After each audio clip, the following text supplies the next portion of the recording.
Good afternoon, everyone.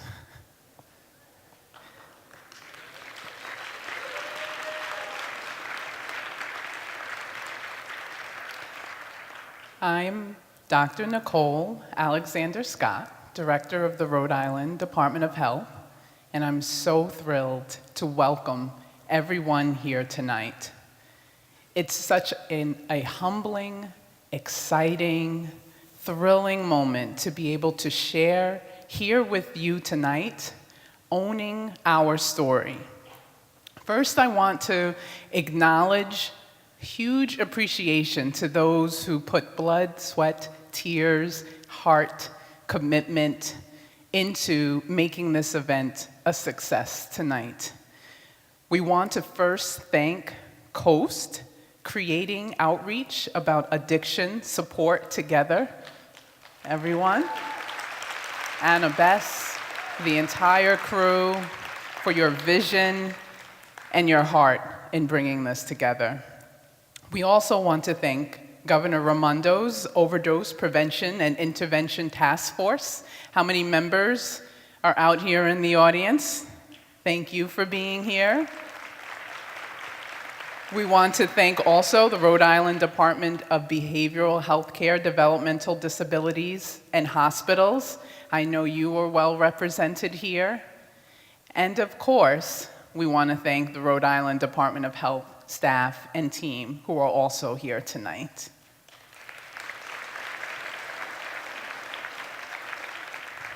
Organizing this event has taken a huge amount of collaboration.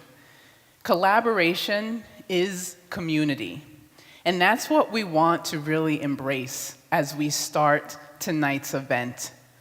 Think about community, your loved ones, your friends, your neighbors, those who want to be loved, those who deserve to be loved, those of us who want to be validated and be heard. Let's use today's special moment, Dr. Martin Luther King Jr., who we are honoring today as well. Let's give them a round of applause.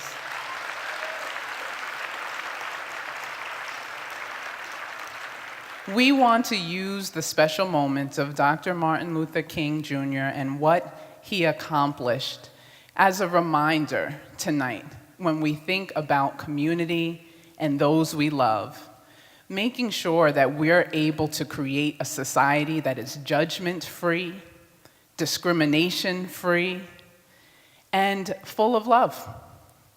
Why not? We are all humans. We are all part of the one human race. And as you think about that tonight and reflect on why we're here, please enjoy the moment. Just be in the moment. Think of those who have come before us, whose lives we're honoring, and whose lives we're going to continue to celebrate as we look and reflect on the recovery community who lightens the path for us and shows us the way to continue forward. Think also of those loved ones who may be reflected in what you see tonight, and just be in the moment. That's how we can be community together. Thank you so much, everyone, for being here. Get ready for an amazing, amazing event. And it's so amazing also because you're here and you're in the moment with us, representing community. Thank you.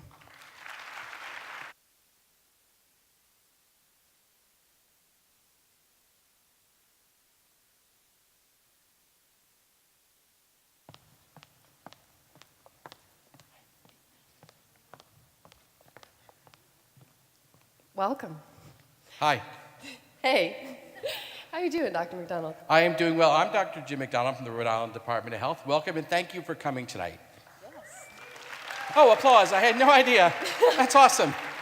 Can I just tell you, Annabeth, no one has ever applauded for me telling people my name. That is awesome. Well, although it is possible it was the Department of Health. I don't know. I'm going to run with it, though. Thank you. All right. Hi, my name is Anna Bess Moyer-Bell, and I'm the founder of COAAST, creating outreach about addiction support together. Thanks. I oftentimes get applauded for that, but that's only because I'm on stage. Yes, very nicely done. So we've got a great show for you tonight. It runs about 2 hours. The performances and presentations will take us about 1 hour and 40, and then the last 20 minutes is a talk back. It's really our time to talk with you, and for you all to ask us questions, to tell us your story, to comment on what you liked or what you didn't like. Hopefully you like everything. And it's really a moment for all of us to reflect on what we saw tonight.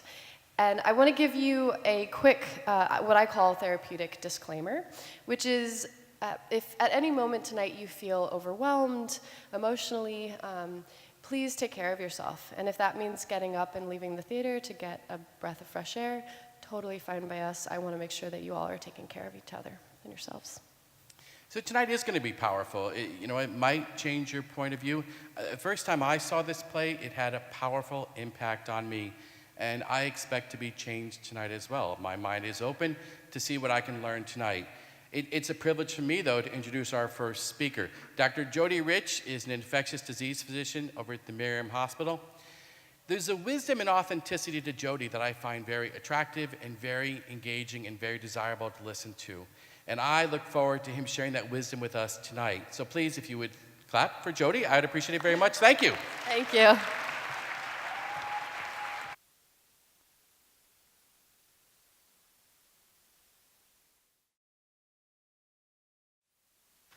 Thank you.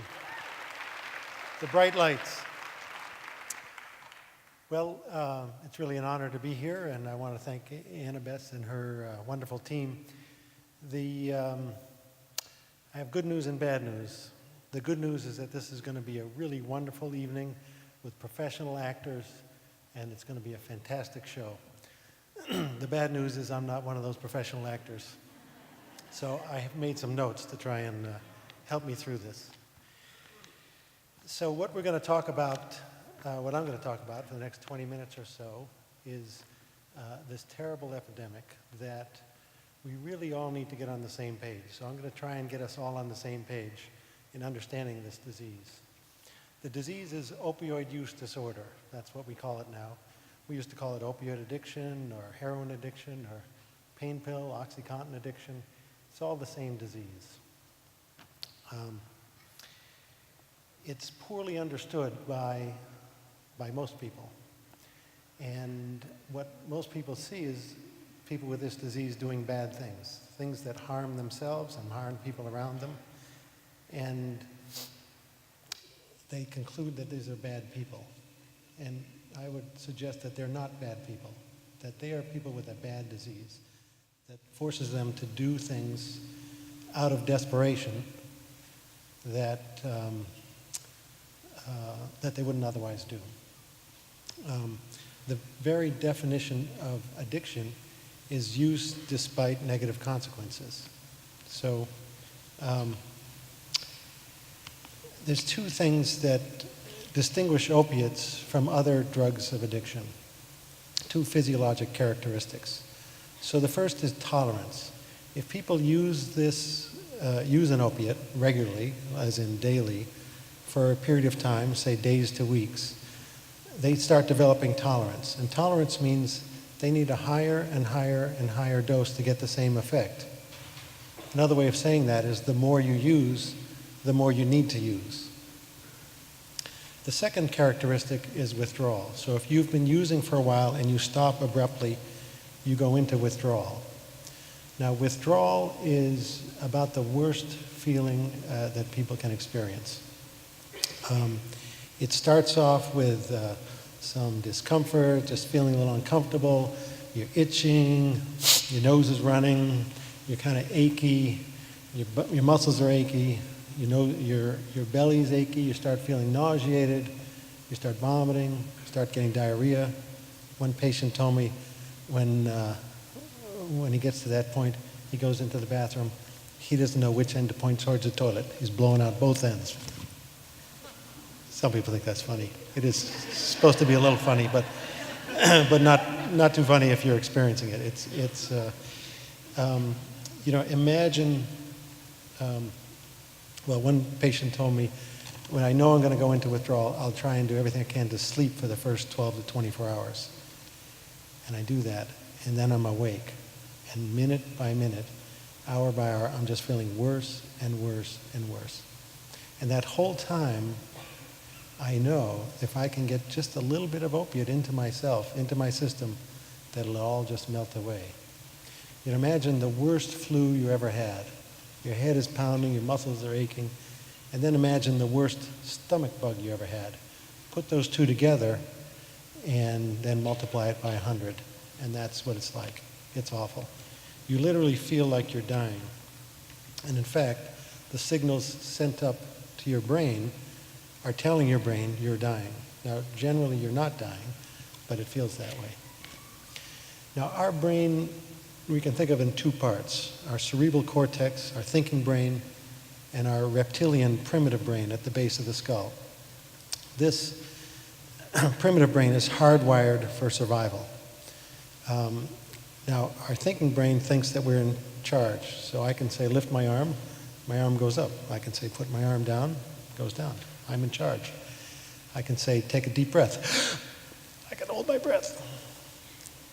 But after a couple of minutes, my primitive brain says, you've had enough time, you've had your fun, now get out of the driver's seat, I'm taking over, and we're going to breathe. And I don't care if you're James Bond and you're in the room with the poison gas, or I don't care if you're in a burning building and it's toxic fumes, and you will breathe. Similarly, if I took a glass and I filled it up with poisonous cholera toxin, put it on the table, locked you in a room, said, don't drink that. If you drink that, you'll die a horrible death. So 24 hours, nobody's going to drink that. At the end of 48 hours, you're so thirsty, you might just might take a little sip. 72 hours, we're all drinking that.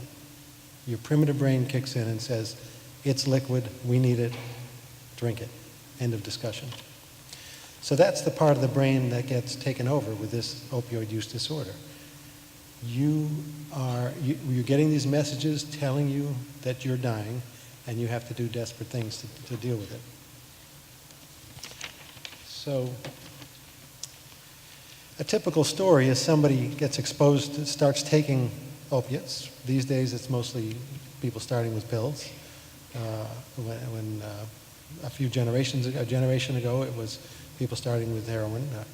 But they start taking pills, and maybe they're prescribed, and then they take them and they take them, and they need to take more, and then their tolerance goes up, and then they need to take more, and their tolerance goes up. And they keep going back to the doctor, and then finally the doctor says, oh, that's it, you're shut off. And then they go to their friends and they buy some, and then it gets very expensive, and they start running out of money and running out of resources. And somebody says, hey, if you use heroin, you can just, powder, you can just snort it, and it'll give you the same thing, and it's a lot cheaper. So then they switch to heroin. And then their tolerance goes up, and they keep using more, and then eventually somebody says, hey, if you inject it, which increases the risk of a lot of other diseases. But if you inject it, you don't need to use it as much, and you can actually feel it. So then they inject it, they switch to injecting, they're using less, it costs less, and then their tolerance goes up. And then pretty soon they're injecting what they paid for in snorting and sniffing the heroin, and there's no turning back. So this disease is it's like a boa constrictor, it just wraps around you, and every time you breathe out, it tightens. And you try and breathe in, you can't. Breathe out, it tightens. Now, if this is normal here, when you first start using, you take a dose and you get high, and then it comes down. And then you take another dose and you come back to normal. But eventually, you take a dose and then it goes down and then into withdrawal. So then you're in withdrawal and you have to take a dose to get out of withdrawal. And then you keep going further still, you're going into withdrawal and you're just barely getting up to feeling normal. You're not even getting high. And patients tell me that. Say, Doc, I don't even get high anymore. I just want to feel normal. Now, if you're using heroin, that's 3 times a day. 3 times a day, 24/7, no nights, weekends, or holidays off. You have to find your drug 3 times a day, or you'll go into desperate withdrawal. Changes the pathways in the brain. People get desperate. They run out of resources. They get desperate to find more resources. And most people resort to either stealing, getting involved in the sex trade, getting involved in the drug trade, or all three. Now, there are three, I would say, components of people developing opioid use disorder. The first is genetic predisposition. If you have the wrong genes, that is, you picked the wrong grandparents, it's all your fault. But if you have the wrong genes, you're at much higher risk for developing this disease. Something like more than 50% of the cases are related to the genetics. The second is a situation. Now, if you have the wrong genes and you're in a situation could be a bunch of peer pressure from your people you're hanging with. Situation could be a trauma that you've experienced.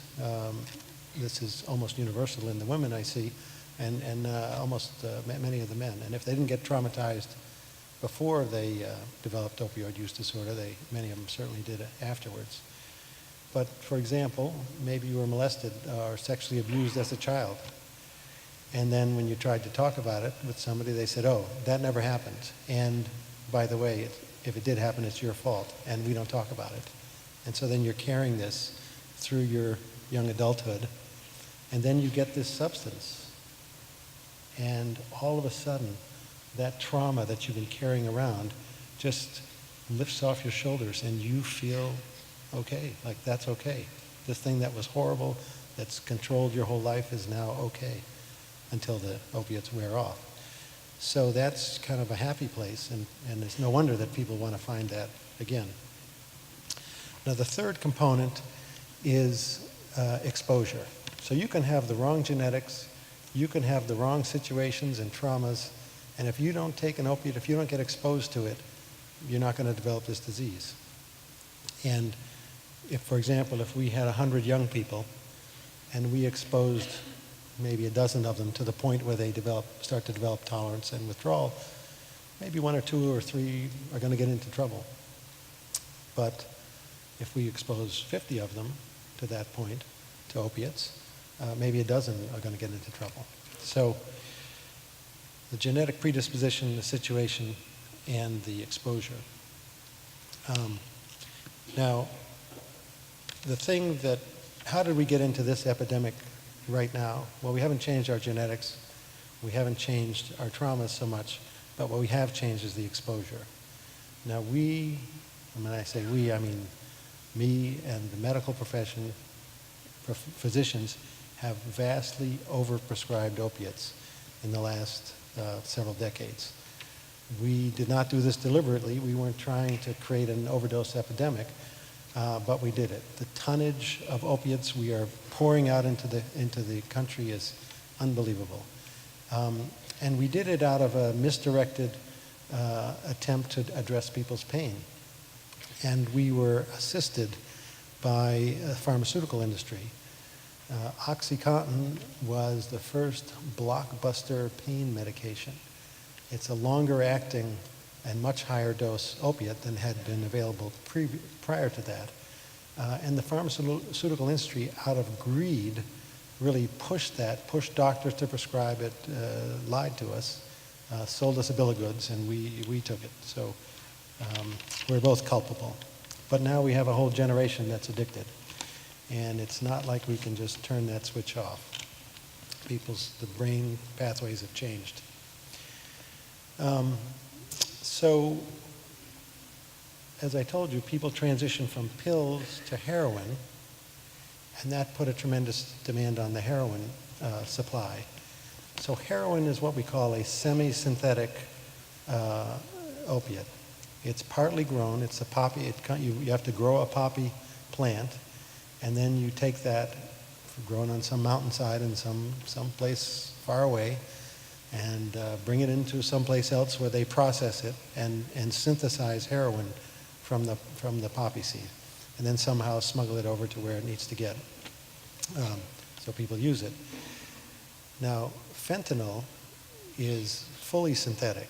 You don't need to have somebody on the other side of the world growing it on a hillside. You just you just can make some chemicals in the lab and synthesize it. So it's a lot cheaper, it's a lot easier, and it's 50 to 100 times more powerful. So you just need a minuscule amount, and it's extremely dangerous. Now, fentanyl is one compound. There are at least 30 different related compounds. Carfentanil is about 1,000 times more powerful. So these are highly dangerous drugs. You know, we're going to be looking back. In fact, we already are looking back. It's like, remember the good old days when all we had to worry about was heroin. Now we have to worry about fentanyl. The illicit drug supply has never been so dangerous. So now is a very bad time to have an opioid use disorder and relapse.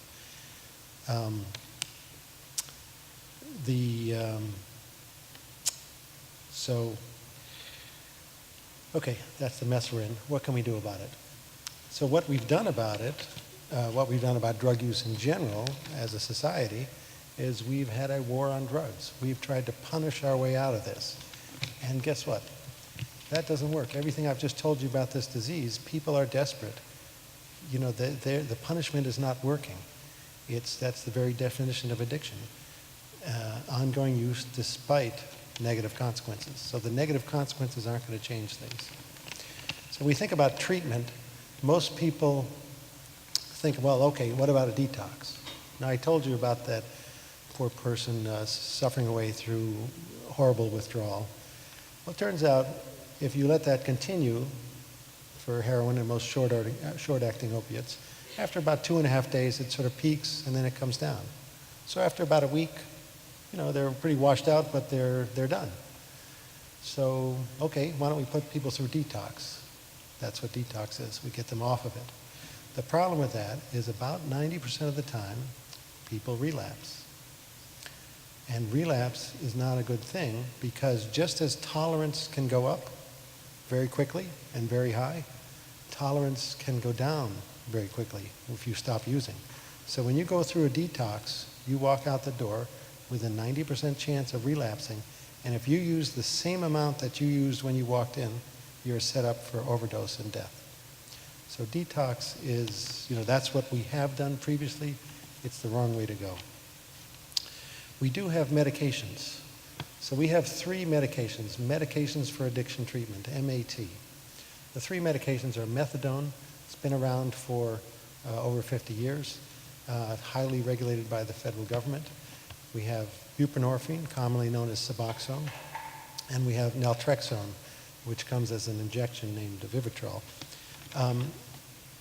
Those 3 medications, they work by different mechanisms, but they do pretty much the same thing, which is they keep you in this normal range.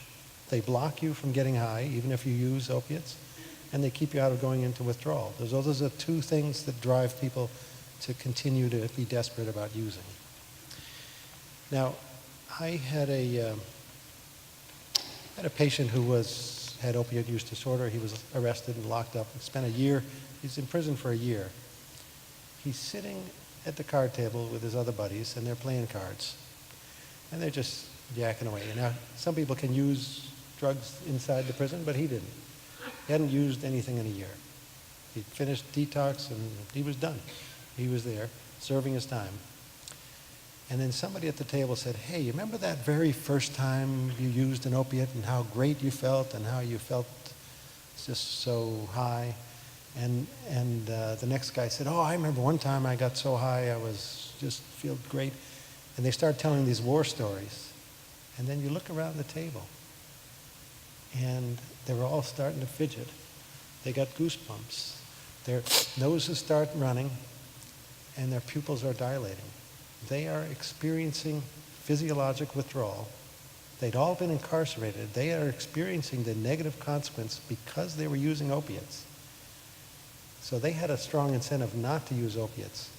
And I guarantee you, if I put some opiates right there on the table, they all would have used it right there, regardless of consequences. So the detox doesn't work. The medications do work. But when I have a patient that comes to me with opioid use disorder, I tell them, you know, what you need is recovery. So recovery is not a place you get to. It's a more dynamic concept. It's a direction you're heading in. So it's like a compass heading. It's things you're working on. So you're working on 4 things. The first thing is you're working on your health. You're doing what you need to be healthy. Eating right, sleeping, exercising, following up on medical care, taking care of your mental health. The second is your home in the holistic sense. You're working on having home be a place where you want to be, where you feel safe, where you feel loved, where you want to make that as good as you can. The third is community. We are Homo sapiens. We have it in our DNA. We're social creatures. We need to connect to other people. And you build a community of people that have your back, that you have their back, that you're supporting, that have your best interest at heart. And the fourth is purpose. We all need a purpose in life. So if you're working on your purpose, now your purpose can be to save the world. It could be to cure cancer. It could be to just be the best parent, child, friend, neighbor, painter. It doesn't have to be a grand purpose, and it can change. But if you're working on those 4 things, your health, your home, your community, and your purpose, that's recovery. Now, you'll notice I didn't mention medications when I was talking about those 4 things. So where do medications fit in? Well, they take that monster off your back, that desperation to get that drug every single 3 times a day. They give you the breathing room, the space to actually work on this.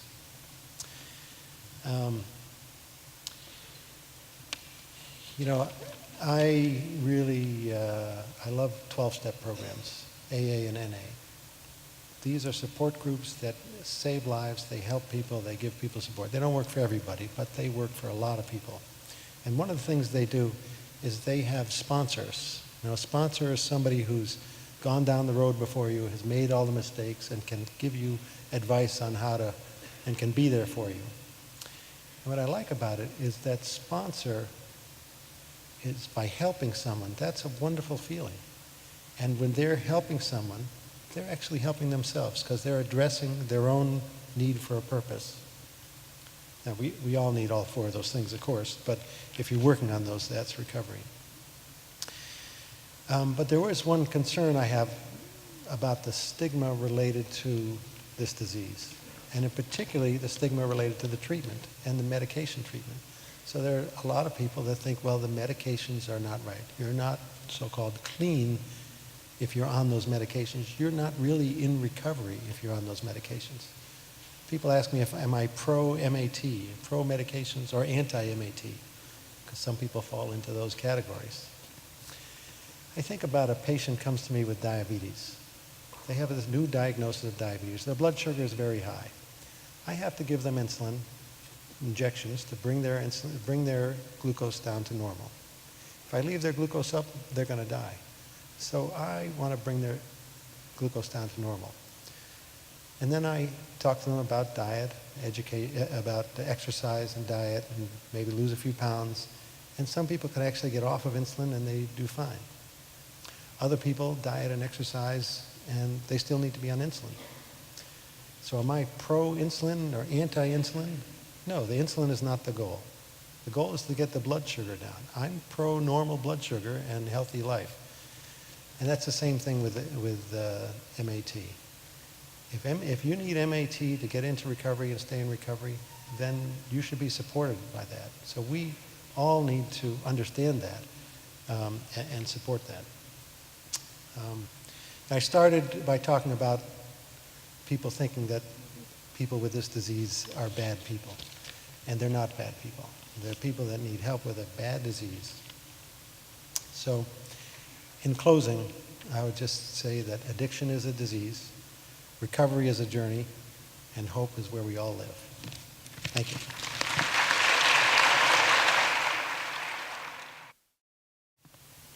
So thank you, Dr. Rich. That was great. And I love the ending. Addiction is a disease, recovery is a journey, and hope is where we live. And on of us tonight, we're going to be doing some drama therapy. And I'm guessing that drama therapy is new for folks. It might be their first time in therapeutic theater. So can you let us know, what is drama therapy? So drama therapy is not therapy for actors. I get that a lot. Drama therapy is the intentional use of theater techniques being used to create therapeutic interventions, right? So we're using it here kind of on a larger scale in terms of education and creating community support, but I use it with clients one-on-one and in group settings, and I use things like role-playing, storytelling, mask making, things like that. So we're going to go through this experience together tonight. Can you give us a little bit of an outline of what we can expect to see tonight? Yeah, we're gonna see parts of the play interspersed with presenters. And I wrote this play about 2.5 years ago, and I wrote it based off of stories from my hometown, which is in South Kingstown, Rhode Island, south of here. Yay, South Kingstown, go Rebels. And it really, when I became vocal about my own experience with the epidemic, I did so on Facebook, I did so with my friends, and it felt like people kind of crawled out of the woodwork to give me their stories. And I thought to myself, well, okay, so what do I do with all these stories? And I'm biased, I'm a theater person, I've been in theater my whole life, so I thought, okay, well, I could write a play using all of these stories. So Four Legs to Stand On really is a representation of our experience in southern Rhode Island with the epidemic. And I've been told that it's quite universal. We've traveled all over Massachusetts and Rhode Island, and I went out to Ohio this fall, and everybody kind of says the same thing. You know, that could be my family. And the plot line itself, it's about kind of a regular American middle-class family in which the father is battling cancer, and the son has just come home for his first summer after being off at college, and he has an opioid use disorder, and the family is just kind of coming to grips with that and realizing that. And we tour a lot, so we have 2 different casts, of which you will see a bunch of them tonight. And I just want to tell you that you will see Sam, the main character, played by a female actress and a male actor. And so we're gonna start with Jane Bird playing Sam. So it looks like it's time for us to leave and the I think actors to appear. Yeah, no more explaining. No more explaining. No. Time to experience drama therapy. Ready or not, here it comes. Enjoy.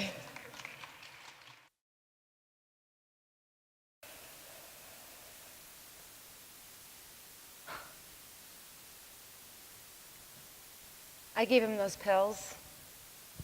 I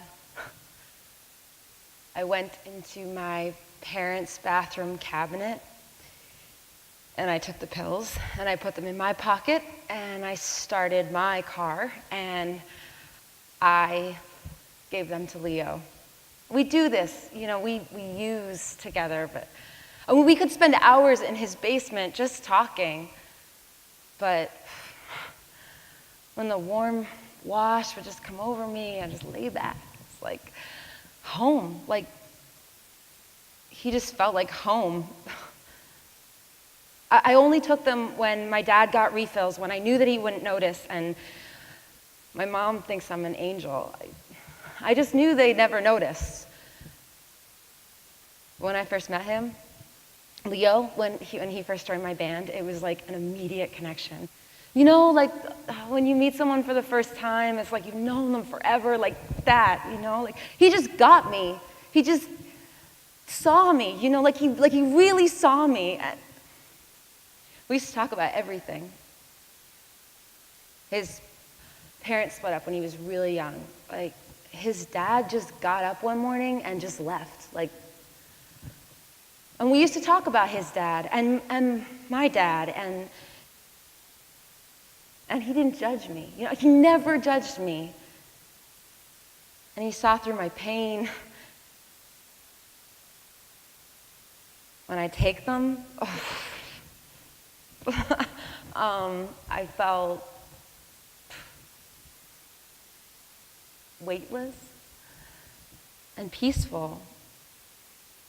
And like for a few hours, you know, Jeremy didn't dump me, and I didn't fail 2 classes, and my dad was healthy, and I could just be, you know. It's like the whole world just. It was just like a little break from life, like a.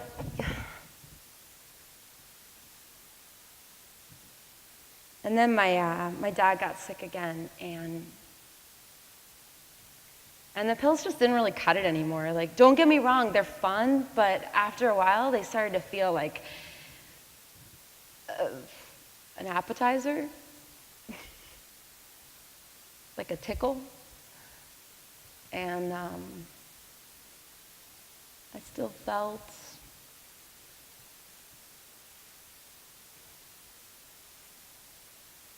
I just felt. But never, like in 1,000 years, did I ever think that I would shoot up. That was always where I drew the line. But I tried it with a couple of friends from school. It was innocent, really. Like it wasn't a big deal. It took the edge off, you know? And it took the death cloud off from over my father. It was like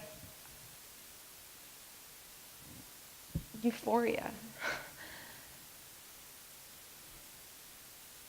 It was like the whole world just shut off and left me alone in peace.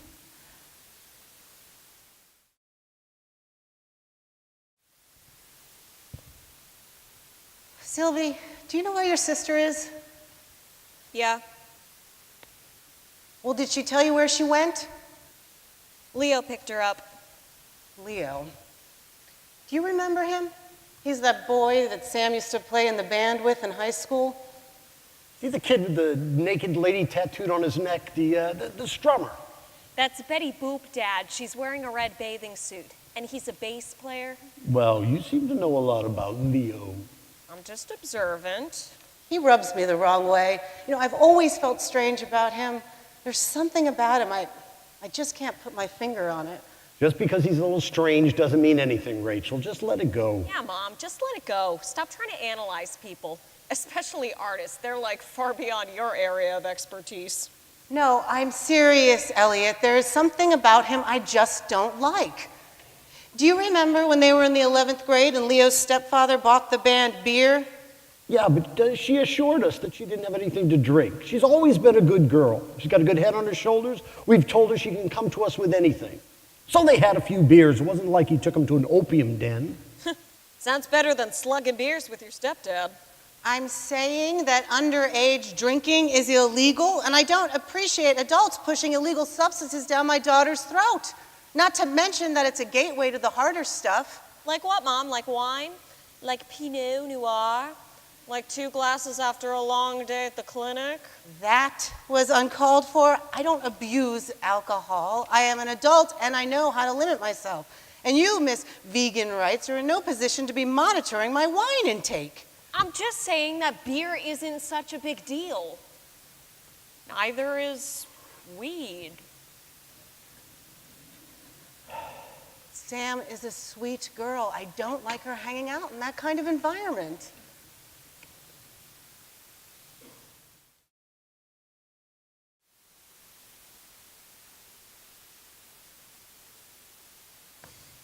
Wow, it's bright.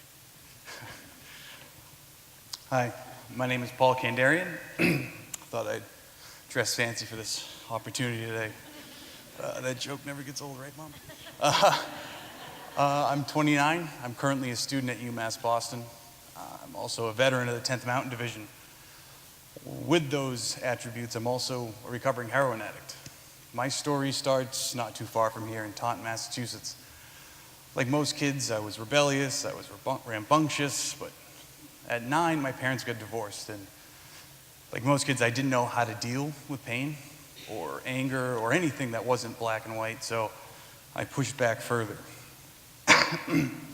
When I was 11, I smoked my first cigarette, started smoking regularly at 13, did cocaine for the first time at 13, but ironically enough, I was afraid of painkillers and pills. That changed in high school. I had a girlfriend in senior year of school, and she noticed that my grandfather had pills in his medicine cabinet, a very normal story for most addicts.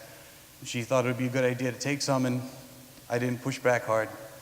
So we took some, I went home, and I took half, she took half, and I got so sick, I just remember vomiting, and I didn't feel good, and then after the dry heaves and the not so dry heaves, I had this feeling just wash over me of euphoria and ecstasy. It was just, all that anger went away.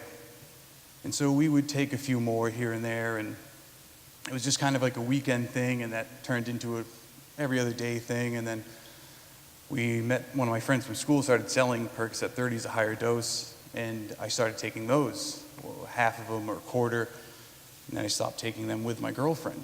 I started taking them by myself, and it all came to a head one day. I was sitting in the back of a Lowe's Home Improvement Rainham for orientation for a new hire, and I had this odd feeling. I couldn't shake it. My knees hurt, my back hurt. It was like a flu, but it's not a flu I've ever felt before, and it came out of nowhere, and I just didn't understand it, and sweating and nauseous. And the orientation leader saw that there was something wrong, and he asked me, and I made up some lie about a little sister at a bus stop. I don't have a little sister, but it got me out of that meeting. And I called my buddy, met him at the Blockbuster in Taunton, broke a pill in half, and as soon as that pill touched my tongue, it just went away. All that pain and all that ache just stopped. And I remember thinking to myself, I'm an addict. I knew it. There was no going back after that. And I progressed to, this was the Oxycontin boom, and I progressed to using Oxycontin and eventually heroin. And I remember during that time, my grandmother was suffering from Alzheimer's. We had to sadly put her in a nursing home, and I went to see her one day, and I was sick. And I remember thinking to myself, like, it hurts me to see her like this. And then I thought, but she's seeing me like this, and I can't do it. It killed me to know that she could see that. So I decided to get clean. I spent 2 weeks in my room at my dad's apartment, locked the door. I was vomiting, hallucinating. I've never been so sick. It was literally 2 weeks in hell, but I got through it. And as soon as it was out of my system, I went right down to the Army recruiting station and signed up. Got out of basic, got to the 10th Mountain Division. 10th Mountain Division has a beautiful history, the baddest sons of bitches in the world. They were tough, they were strong, they were everything I wanted to be. And for the first time in years, I was that person. I was that person that I never was. That person I was when I played hockey, that person I was when I played football or something. It's just, I was that person again. And then I deployed. I deployed to Afghanistan in 2011, and I did things and I saw things. And I ran the gambit of just what war is. And I lost 3 friends, Contreras, Tobin, and Jeffries, and 7 of my friends now are amputees. My best friend, Eddie, double amputee. I was best man at his wedding, and I see him today, and it still hurts. But when I came home, I was so mad. I came home, and the Army wasn't for me, and I was fighting back against that. I was angry at the world for what they did to my friends, and why am I here? Why do I have legs and they don't? I didn't get it. And then one day I got the orders that the Army didn't need me anymore. So I came home to Taunton, no money, no job, no friends. My dad took me in, thankfully. Within a month I was using. I needed that cure again. I needed something to stop this pain, and I couldn't live like this. Within a month doing pills again, I started on heroin, and I just kept going. Arrested for grand larceny, in and out of detoxes, hurting people for money, just anything I could to get money, anything. My grandparents died during that time, and they died knowing that their grandson was an addict. And as an addict, we have to deal with a lot of things, and that's one of those things that I'll always live with, is that they didn't see me at my best when they left, and that hurts, but it's something that we deal with. I was living with my father the entire time, and like most parents, he fought knowing. He knew, but he didn't believe it. And one day in the mail, a pawn slip came, and he saw that it was for a camera that was stolen, his camera, that I convinced him it was someone else. But the cat was out of the bag, and he knew, and he had to face it. I had to face it, and he pushed me, and he made me go to the VA. He tried to do everything he could, but I wouldn't go until 2 infections settled in from using heroin. The pain was too much, and I finally sorry, I finally relented and went. In that waiting room, I started feeling that all too familiar feeling that addicts have of just pain and sick. And I told my dad I had to go. I need to get even, and I need to get okay, as addicts say. And he was trying to make me stay and pulling me back, but I just left it. But I didn't have money. For the first time, I had to do something that I never thought I'd have to do, and I asked my dad for drug money. Now, it's not the $10 for gas or whatever line. I said, Dad, either you give me the money or I'm going to get it. And the color drained from his face. And it's something I see every day, and it hurts that I would do that to him. And it wasn't me asking him for money. That's the thing about addiction and addicts is it's not that person that your son, your friend, your brother, it's not them. It's a shell of them filled with regret, anger, just everything negative that comes with addiction. And so that person that took that $50 from that crying father's hands, that void of a person that was fighting back tears, went and got high. But I came back, my dad forced me to go, and I went. Thankfully, I stayed. I had pretty bad infections, but I was so tired in that VA for that week and a half that I gave up. And I thankfully have a great support system. Lynn Dion, I know she's here somewhere, extremely bright. She worked with me at the VA, and she would not give up. As many times as I tried to get away from her, as many times as I didn't answer the phone or I said I would come to an appointment and didn't, she didn't stop. And I owe my life to you, Lynn.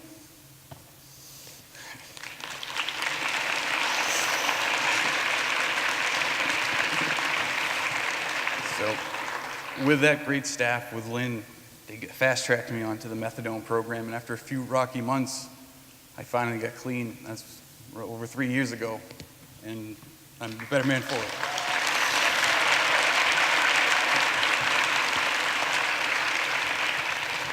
Preparing for this event, Anna posted a flyer, and I saw some comment on it, and this one stuck out to me. Somebody wrote on the comment on this flyer, "Drug addiction is a choice. It's not my problem. After these junkies break into your home or rob you in the street, yeah, it's a great idea to keep junkies alive. 3% recovery rate, sure, that's a great investment. Only cure for drug addiction is to do what they do in the Philippines. Kill the dealers, no jail time, just shoot them." I see some clown saying addiction is a disease. LOL. I don't think making a stupid life choice in life can be called a disease. This isn't an isolated person. You know, every addict has dealt with someone like this and has dealt with people like this. This isn't some crazy person with terrible grammar on the internet. This is a feeling that a lot of people have towards us, and organizations like this, and we're hoping to help with that stigma, and it's a daily struggle. I lucked out and had a great support system and had goals, and my goal is to become a psychologist. And, you know, I'll graduate this year, I'll move on to doctorate program, and I have a great support system, but not everyone has that. And although that helped me a lot, more than anything, I get clean for myself.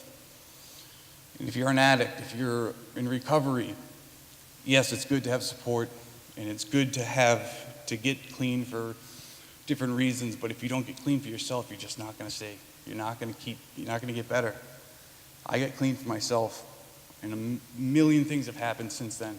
And I think every day that I'm here to face this world, and I didn't die overseas, and I can remember my brothers. I can do something in this world now, that I have this burden that I can use to make my life and other people's lives better. You can do it. It's cliche, and you know, if I can do it, anyone can do it. But I'm serious. Like, I did it, and I have a great support system. But you don't need it. You need yourself, and you need a reason to live. And thank you.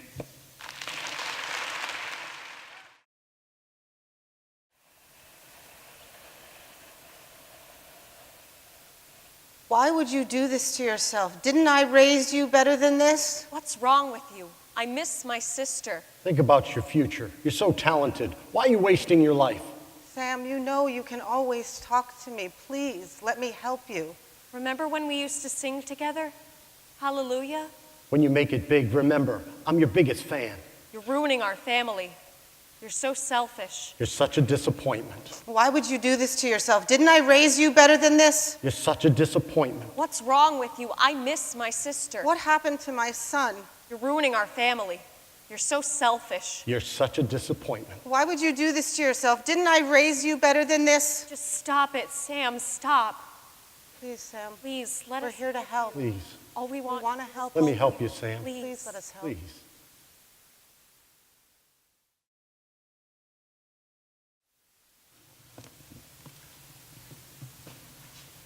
How you feeling? I'm feeling moved. Me too. This is quite a bit tonight. It is. Yeah. Yeah. So, Dr. McDonald and I were talking backstage. Paul Kandarian just brought up this point about the Facebook posts, which we all saw. Yeah. And do you want to talk about the one? Yeah, there have been a lot of Facebook posts, some really supportive and some not so supportive. It's interesting. One of the things that Paul mentioned has actually been haunting me quite a bit. One of the Facebook posts I saw said, it was just simply said, they made their choice. Its brevity was powerful.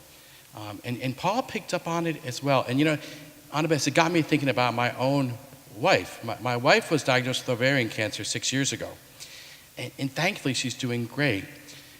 But you know, gosh, when my wife was diagnosed with ovarian cancer, it was a big deal for us. I mean, it did to my family what you thought it would do to my family, you know, and it was a wonderful outpouring of support from our church and our neighborhood. We had so much lasagna and stuff. I mean, there was squash soup at one point, which I don't think that's important to know tonight, but squash and soup don't mix, okay?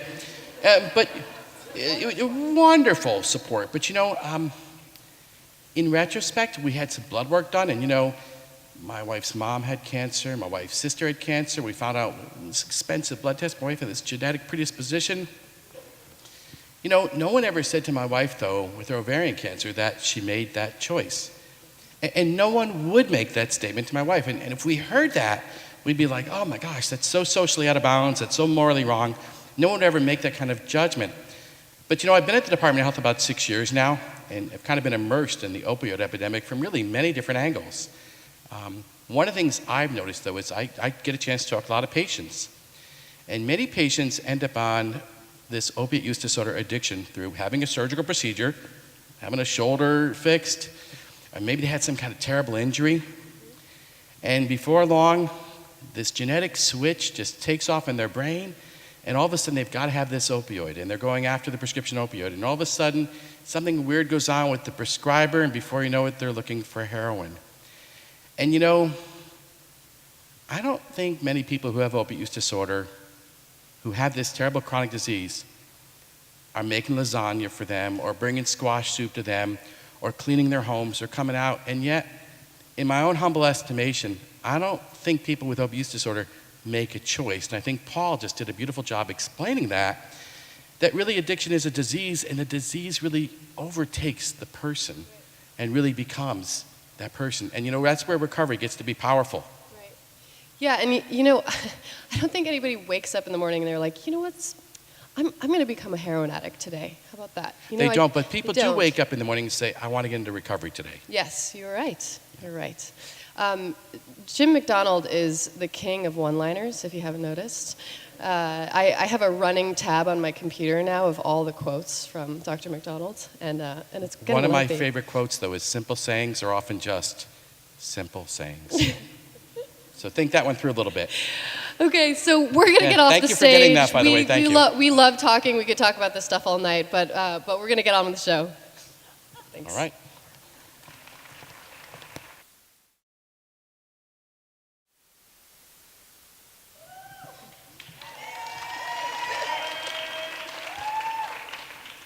Hello, everybody out there in Hello. TV land.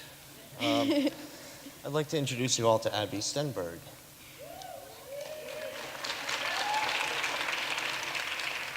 Jim's right about the clapping.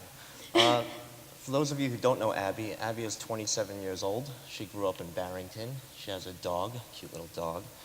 She works full-time and goes to school for social work.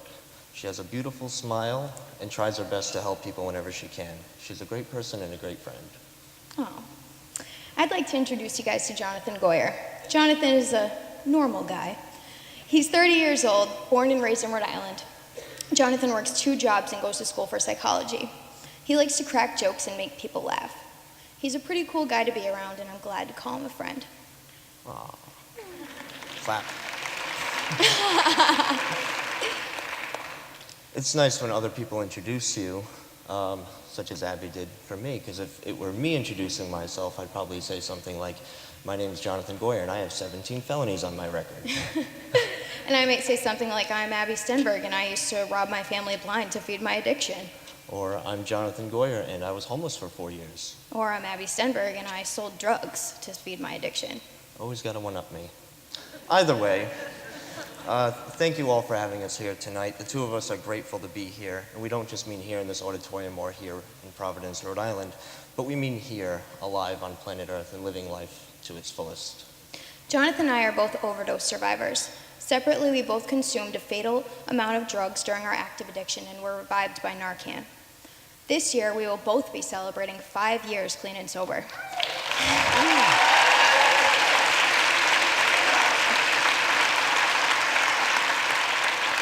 That's 5 years. 5 years in long-term recovery from addiction. As a result, our lives have gotten a hell of a lot better. 5 years, who'd have thunk it?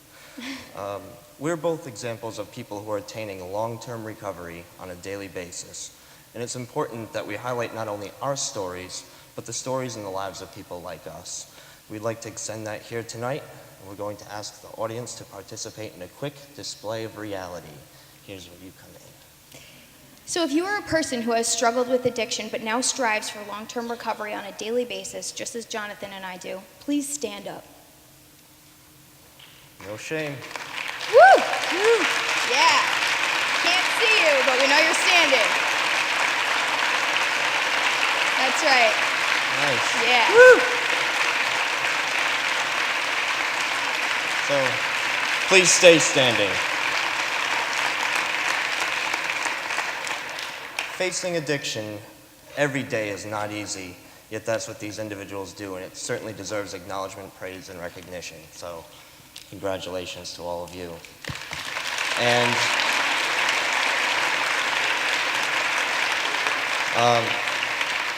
I'd like to go off script here a little bit and also ask anybody who provides services to people with addiction, whether it's a nurse or a case manager, an advocate, or a first responder, to also please stand up.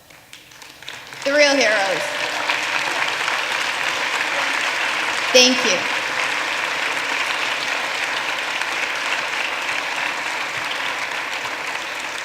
And simply because I can everybody stand up for a minute? Yeah. This might be your only stretch break, so take it. So I want you guys to just look around at one another for a moment and just look at how many people are in this auditorium and know that facing addiction every day is not easy to do, yet that's what we all do. Addiction affects everyone. We must join forces and fix it and face it together if we are to fix it. We're all a part of this and we all have a role in this. The addiction epidemic will not be curbed on a state level, and it will not be curbed on a city or town level. It needs to start with us. Us as individuals and us as a community. The opposite of addiction is not sobriety, it's connectedness.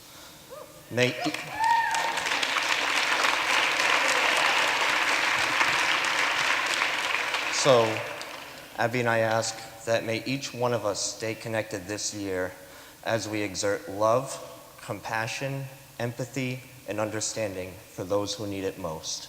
Thank you. Thank you.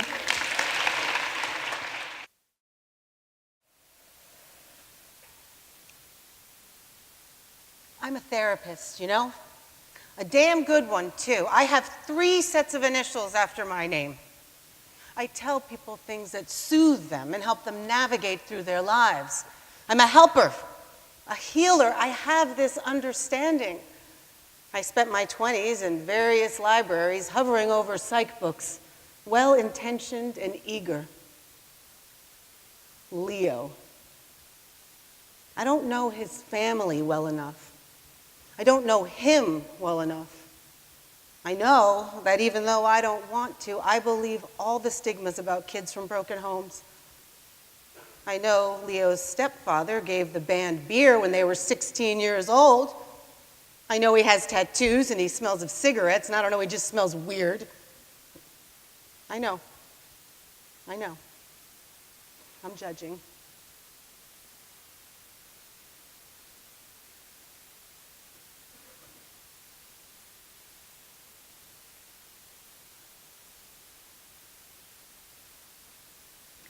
She's slipping away, isn't she? Someone please tell me she's not slipping away. If someone could just shine a light on when the right moment would be to freak out. When is the justifiable moment to tell the world to shut up and dive headfirst into what my daughter is hiding from me? I can see it in her eyes. I know that look. I've seen it in my patient's eyes. But somehow, I can't bring myself to confront her. I don't know how. She's my daughter, and I don't know how. Us mothers, we're a worrisome bunch. You have a child and no one tells you, it will feel like your heart is traveling the world outside of your body. No one tells you that usually, unfortunately, your instincts are correct. Every day, she's slipping a little further away. She says less to me. She doesn't look me in the eye. She doesn't confide in me about boys or school or all the stuff that she used to. It's like I'm disturbing her on her journey to disappear. My gut instinct as a therapist, as a mother, is to offer my assistance. Can I help you carry that load? Please let me help you. Please, Sam. I know what's happening. I'm a fucking therapist, for Christ's sake, but a part of me still thinks, no, it can't be. She knows better. And what will people think? I know the stigma that shrouds this disease. We're a good family. Stuff like this doesn't happen to us. My daughter, an addict. Where did I go wrong? Where did I lose track? Why didn't I say something sooner? How do I get her back? Where did I go wrong? Wait a minute. Rachel, it's not your fault. You know, I was tough like him once, too. I fought. I won some, I lost some. Some were necessary, and some I still feel pretty bad about. But what I'm trying to say is that they were my fights. And now I got cancer, and I'll fight it. And the medicine, the chemo, the radiation, the love and support of family, that all helps, sure. But the bottom line is, it's my fight to fight. And you were right, even though I didn't want to listen. He has a disease, addiction, and that's something I still can't get my head around. But he has it, and we're going to give him all the love and support we can. We'll get him into whatever program he needs. We'll do whatever it takes, because that's what it takes. And nobody knows that better than me. I've never felt more goddamn helpless in my life. Part of me, every part of me, just wants to reach inside him and pull it out, whatever's eating at him, and beat the shit out of it, make it go away. I want to fight this fight for him. More than anything in the world, I want to fight this fight for him, and I want to fight it for you. And I know you do too. But we can't. Because the bottom line is, it's their fight to fight.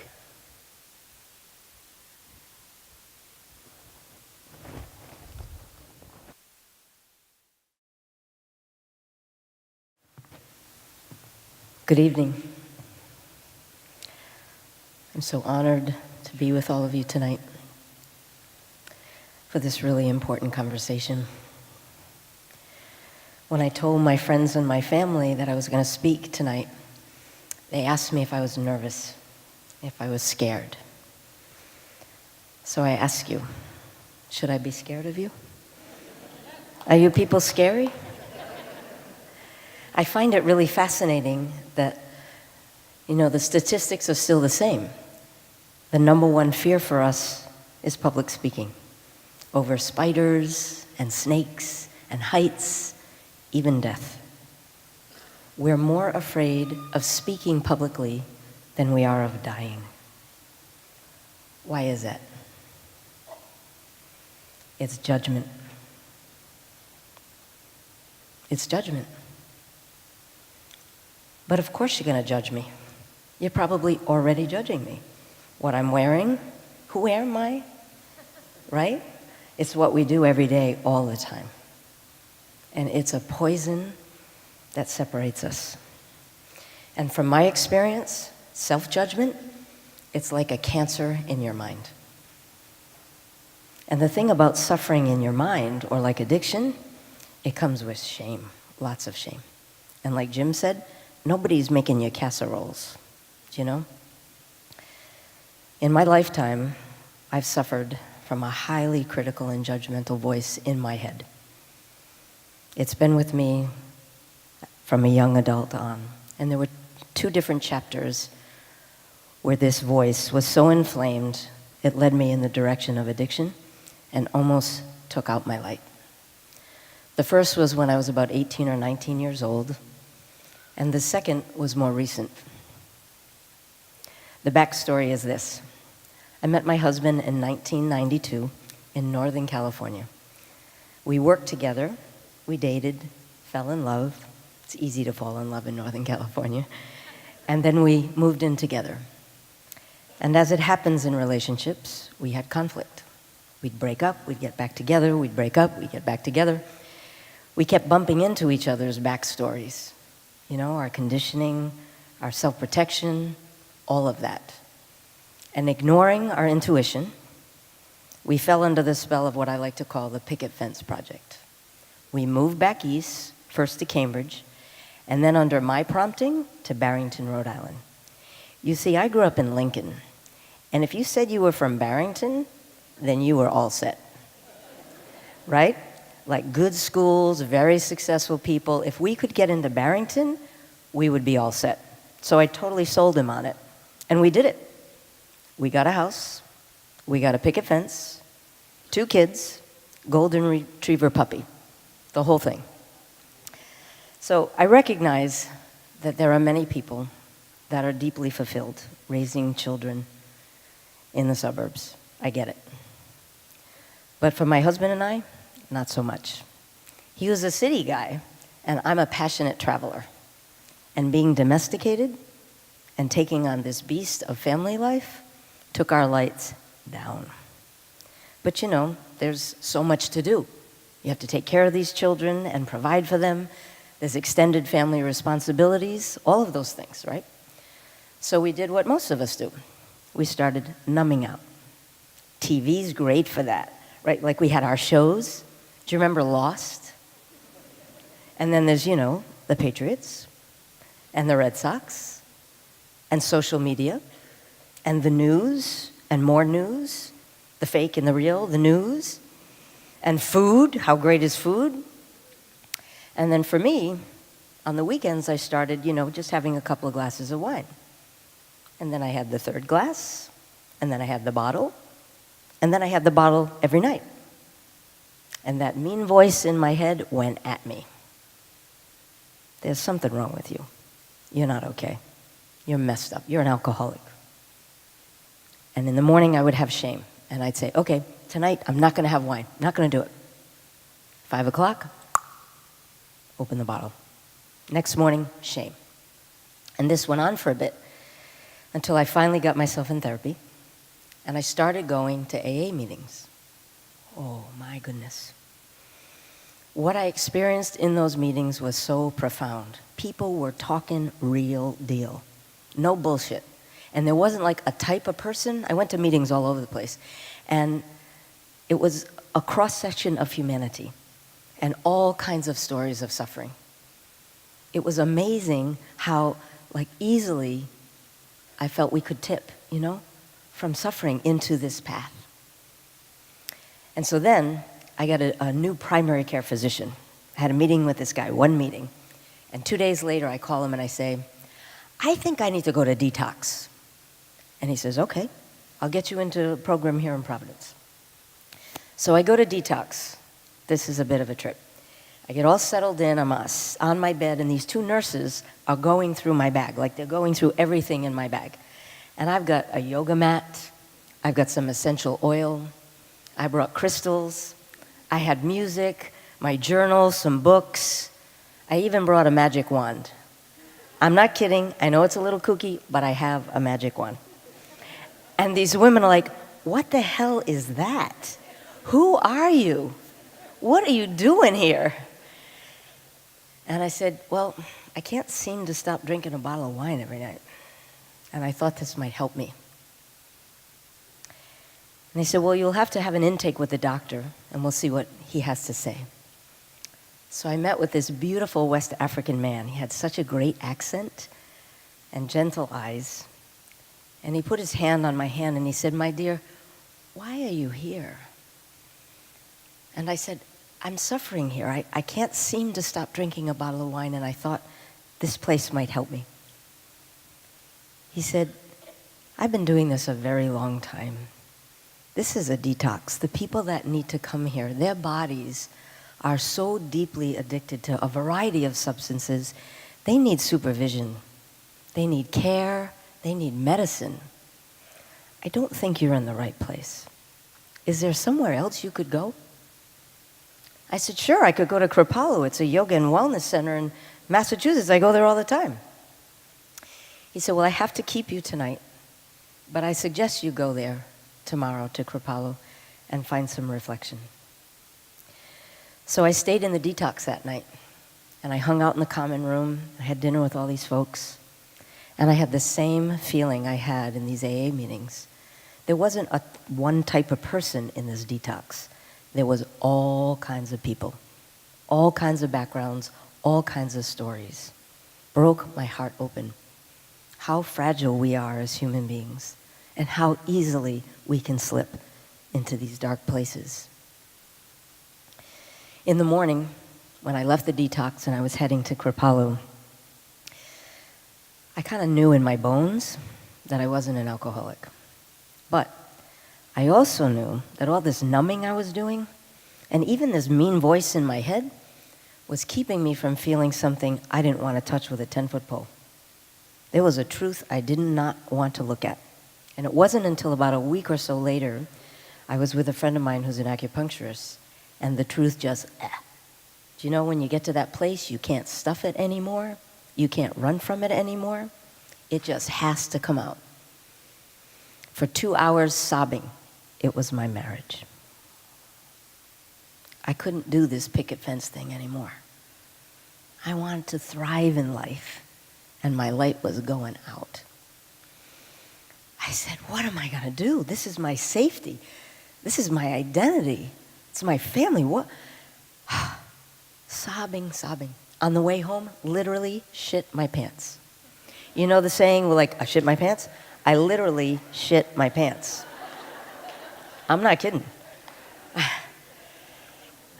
Coming to a level of truth, you see how much we hold, we don't want to get at? Like literally shit my pants to get to the truth. So I get home and I tell my husband, I clean myself up. I tell my husband and we agree to separate. But we decide we're going to wait until our daughter comes home from sleepaway camp. You see, it's an easy thing to procrastinate, telling your children that you're going to end your marriage. So we waited, you know. And then on September 11th, 2011, I woke up. I hear this buzzing sound in the room. I'm like, what is that sound? And I look around, and it's my husband's BlackBerry. Remember BlackBerries? On the headboard. And I'm looking at it, and I see this photo of this woman that I recognize. We all worked together years ago at a restaurant in California. But I'm like, she's wearing lingerie, and it looks like she's holding a glass of champagne. But I'm still kind of asleep, you know? It's not really like landing. And then it lands. Holy shit. I wake him up, show him the thing. He's wide-eyed. And I say, are you having an affair with Nikki? Bows his head. Yes. Oh. And you know, when I speak about the affair with people, the cliche thing that people say is, oh, you knew, you know. Even though I asked for separation. This man's character, I was with him for 20 years. I did not see that coming at all. So I had to ask the questions. You know, you got to ask the questions. How long? Over a year. Over a year, you've been like airplanes and hotels, because we have all this extra money, lying over a year. Holy shit. And then, you know, the big one. Are you in love with her? Bows his head. Yes. Oh. I will not forget that moment for the rest of my life. It literally felt to me like a cannonball shot through my body, and I just stepped into an alternate universe. I know that sounds dramatic, but it's exactly what I felt like. My whole identity, my safety, my family, I was with this man for 20 years. Trust, all of it. And the level of fear that got unleashed in me from the trauma of that affair and my family breaking open had me on my knees. And I'll tell you what, if somebody offered me a Percocet or a Vicodin or something like that, I would have gladly taken it. But the reason I'm here tonight speaking with you is because I want to share with you what saved me. What saved me from not going down that path. And one of the most important things that saved me, and I attribute yoga to this a little bit, is I let myself feel it all.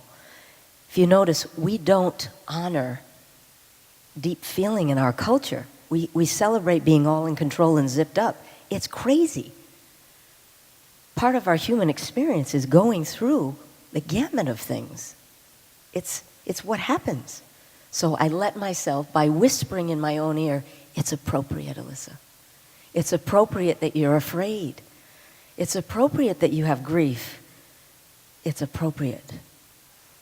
And then what saved me was I had the courage to be vulnerable and ask people. I'm one of those people that's like, I got it. Do you know? I didn't have it.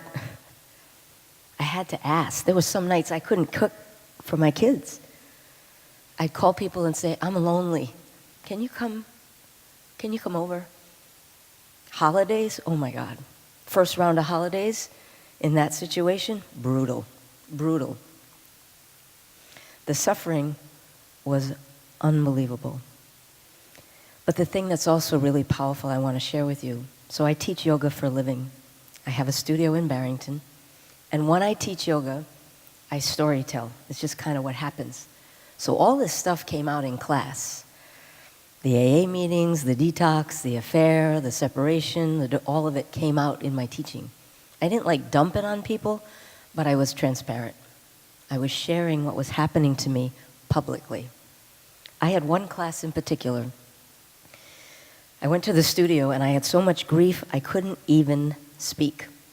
And one of my teachers and friends, Amanda, said, I'll teach class for you. And so she addressed the class and said, so the bad news is Alyssa's not teaching today, but the good news is she's here and she needs us. So I got on my yoga mat and in a room full of people for 90 minutes sobbed and practiced yoga. I didn't leave, I didn't run in the bathroom and hide. I openly grieved in community. It was one of the most intimate experiences of my life. And at the end of the class, we typically have our eyes closed before we chant the sound of Om. And so I addressed everyone You know, with eyes closed, it's a little safer. And I said, I have a favor to ask of all of you. I have a broken heart.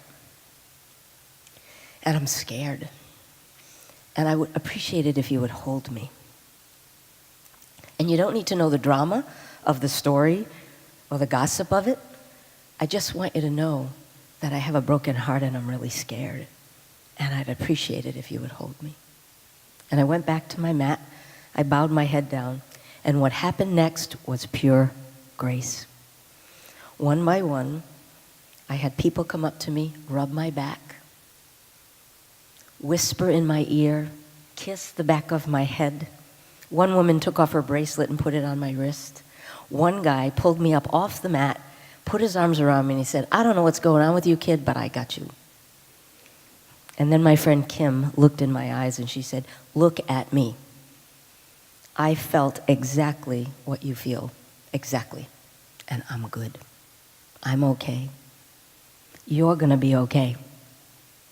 And then what happened in my community was unbelievable. One by one, people started talking to me, telling me their stuff. My daughter is addicted to heroin. My husband's an alcoholic and nobody wants to deal with it. My sister is a schizophrenic and I'm totally ashamed. These are real stories. I just had to declare bankruptcy and I can't afford yoga and I'm embarrassed. Both of my kids are addicted to cocaine. My wife slept with my best friend. So one by one, this illusion of everyone being shiny and all set in my town of Barrington became very clear. It's bullshit. Nobody is all set. I know.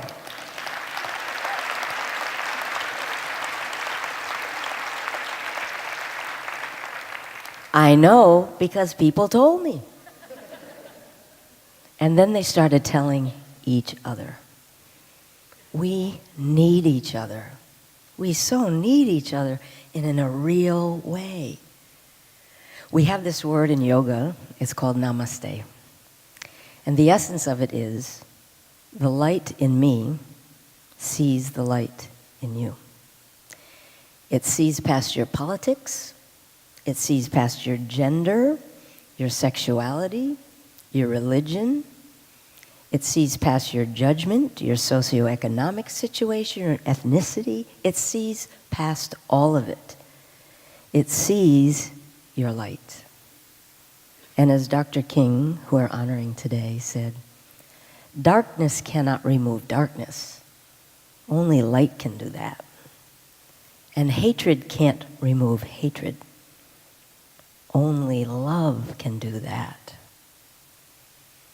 I believe one of the contributing factors to us having an epidemic of overdose and addiction is because we've settled for a level of mediocrity in the way we relate to each other and attempt to love each other. And it's time for that to change. To risk this judgment we're so scared of, to bridge into real connection with each other. And to learn how to love each other generously. Do you know? It's time. I have an idea. Let's stand up. Taking in a lot, right? You're sitting, it's a lot. Taking a lot. And just kind of move your body a little bit. I'm a body person. I'll move around a little bit. Stretch your arms, shake your hands out, roll your head around. Something like that. Just move your body a little bit. Feels good, doesn't it? Oh my gosh. Feels good. Maybe say hello to somebody. Okay, sit back down. I'm still the boss of you for a couple of minutes. So sit back down. I have a request. Can you gently close your eyes? And if that's scary for you, I understand. Maybe just soften your eyes. And place one hand over your heart, maybe two. And take a moment to feel your presence, your being in this room in this moment, in this community. Take a moment to feel. And I ask you to scan your memory. See if you can recall a time where you felt the impact of love and kindness. Like truly. And the giving or the receiving of it. Like dig deep. Force yourself to search in your memory. It may be way back. It could be with a grandparent, maybe a teacher that got you, or a coach that got you, or a stranger traveling who helped you, or a moment with a lover, or with your child, like where you felt that in your body, that feeling, that experience of love and kindness. And in your memory, as you're bringing it in, feel your body now. Feel that experience in your body now. I reckon if we're going to be addicted to anything, it ought to be this feeling right here. And you know, not like once in a while in our lifetime to maybe touch into that grace, but like on a daily basis. To be open to it, to offer it on a daily basis. Now stay with me. Take a deep breath in. Let go a sigh. I have another question. It's one of my favorite questions to ask people. I want to know what you love. I do. I want to know what gives you joy. I want to know what lights you up, what fills you up. I mean, think about it. It doesn't have to be a big deal. It could be like your favorite chair with your favorite cup of tea. It could be like Sunday morning papers undisturbed, right? Jumping in the ocean, racing down a mountain on your skis, dancing. How about music, right? Like, where would we be without music? Oh, what do you love? Bring it in. They've done all these studies with MRIs and imagination, that even just bringing your imagination into an experience that brings you a place of joy, brings you to a place of joy. And just for a moment, feel that in your body. I think these intimacies, these experiences of loving kindness and experiencing our joy and sharing our joy is what we're all dying for. I'd like to close with a blessing that my daughter Molly and I created. May we meet each other in the spirit of namaste, without prejudice or positioning, and with undefended hearts, recognizing our own innocence and looking for that innocence within each other. When we finally learn to defeat fear as a common enemy, rather than a plague that continues to separate us, then we will know peace. Thank you so much.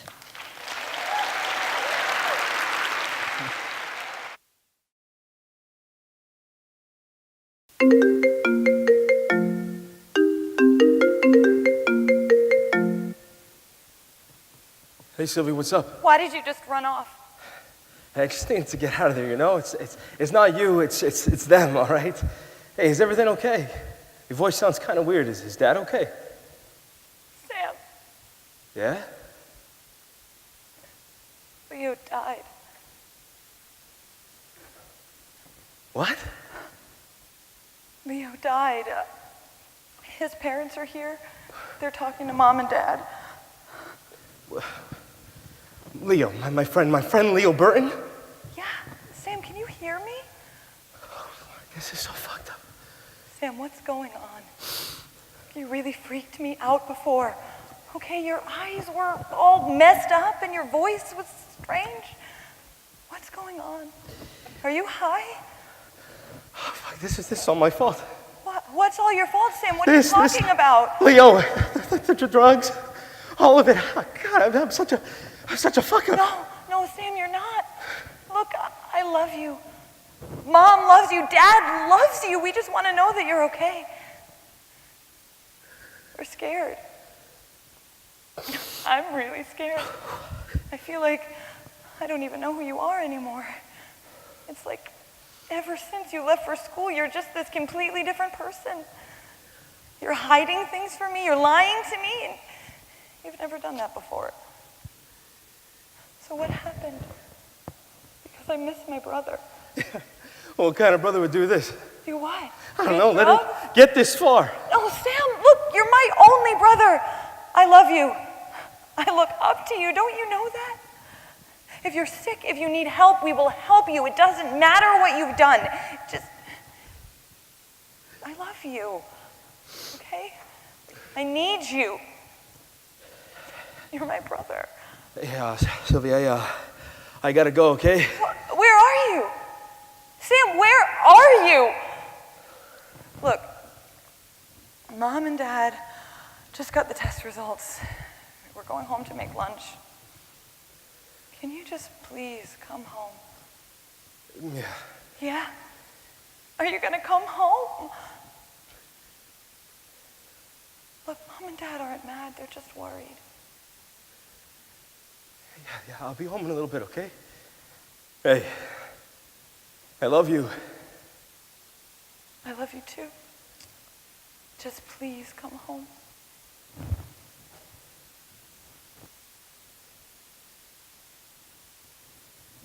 I gave him those pills. Reached into my pocket and I handed them to him. Hey man, one for me, one for you, right? 2. Yeah, sure, we can do 2. 3. Yeah. All right, yeah, fuck it, we can do 3. You know, it feels better with beer, right? It feels better with a joint lit in my hand. It feels like I am, weightless, peaceful. For a few hours, my dad's not sick. Zoe didn't dump me. I didn't fail those classes, and I am just floating. Yeah. Never in 1,000 years where I thought I'd shoot up. Because that's not me. No, that's where I drew the line. But, I took a few hits at school, and I took the edge off. Yeah, I took the hovering cloud of death off of my father. It was euphoric. And Leo's shit sucked. So I got good shit, Boston shit. We go back to his place and we take a few hits. And then Leo runs into the bathroom, and I think, maybe he's nauseous from the beer we drank, or it's, the pizza, that was pretty cheap. I thought it was the fucking pizza. But then after a while, I go to the bathroom door. I'm like, hey, Leo. Hello? What you doing there, man? Having a baby? And I get no response. So I start knocking. Knock, knock, Leo. Hello? Knock, knock. Leo. Knock, knock. Knock, knock. Knock, knock. And I gave it to him. I reached into my pocket. I didn't know he was going to die. I never meant for it to go this far. Such a mess. And then there's my sister Sylvie. She wants to be just like me, just like her big brother Sam, play guitar, hang out. Please, don't be like me, Sylvie. Okay? I'm a fuck up. Please, don't be like me. I just wanted a break, Just a little break from life.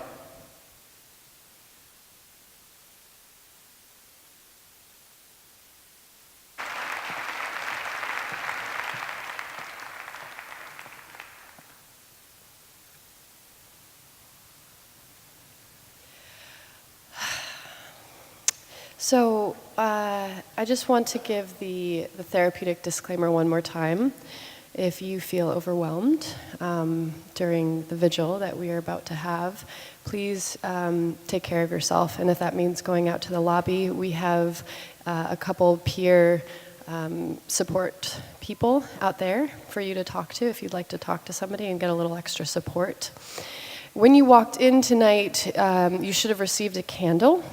And I'd like to ask you, if you'd like to remember somebody tonight, you can turn on your candle. And if you'd like to join us in solidarity, we would love for you to turn on your candles. Wow, look.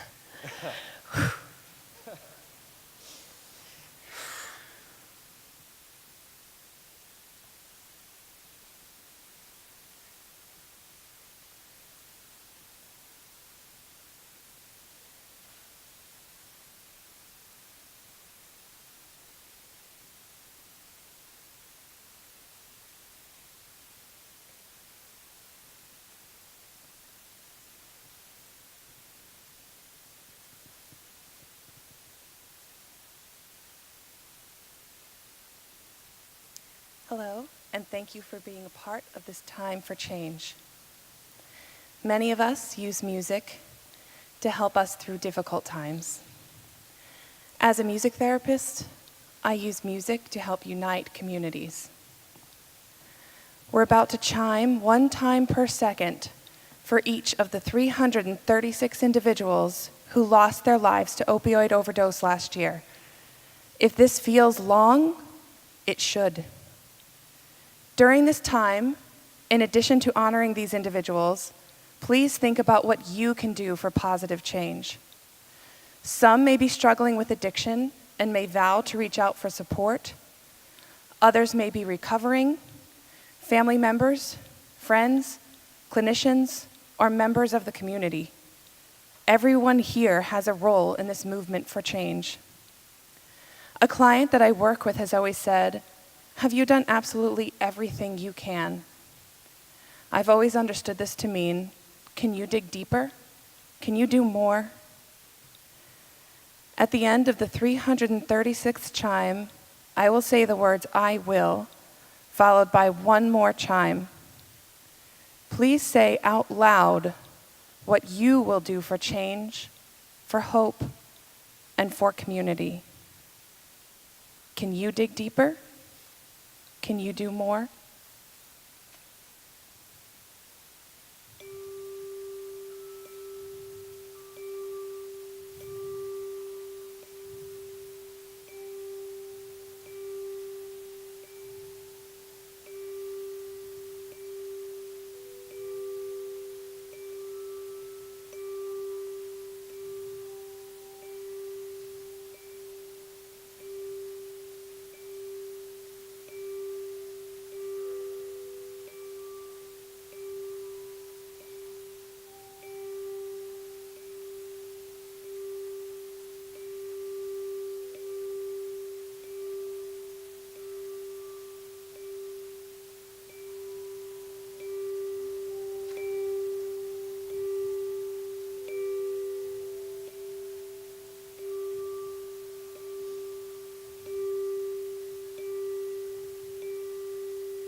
Now everybody. I will.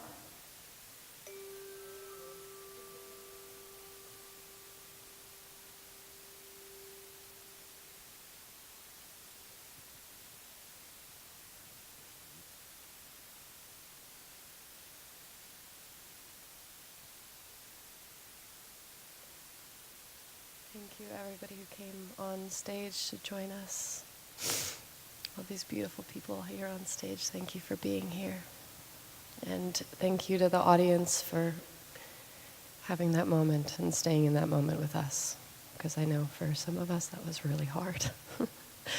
So we're going to transition now out of the vigil into the talk back. We will, the house lights are going to come up. We're going to put some chairs here on stage, and then we'll be able to talk with you. Thanks.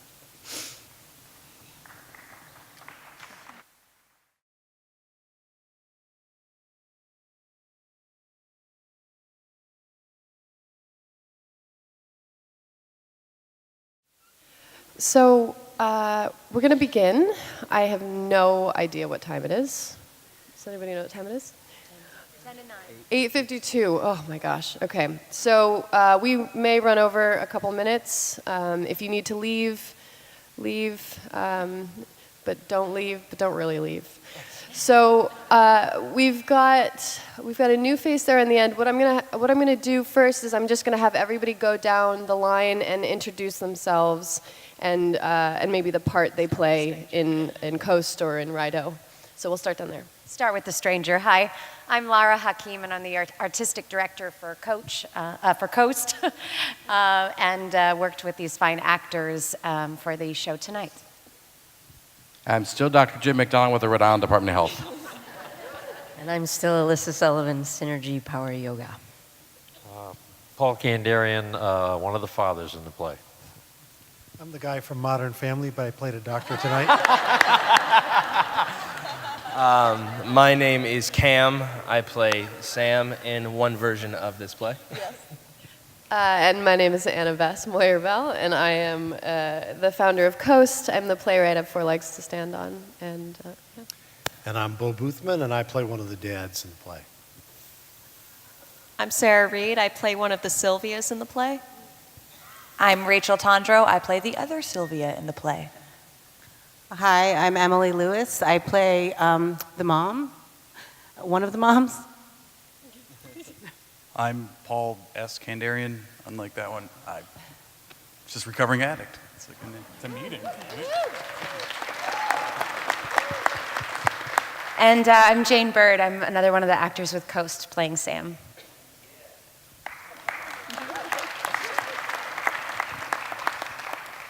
so now that we've scared some people away, we're going to turn out to you, and it's always really scary being the first person to raise your hand. But, oh, this person's not scared. Okay, right here in the back. If you could just speak loudly, please.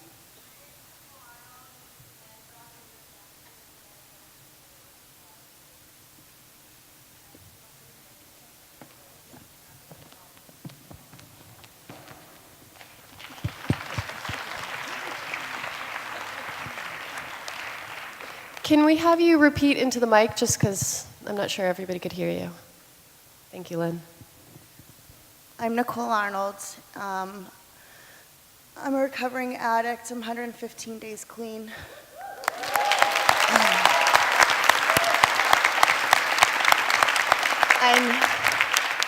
I'm here with the rest of the girls. We are girls at Women's Roads to Recovery. And Dr. Rich, you actually were the first doctor I ever saw at the ACI and diagnosed me with opiate disorder and helped me get clean. And I really want to thank you.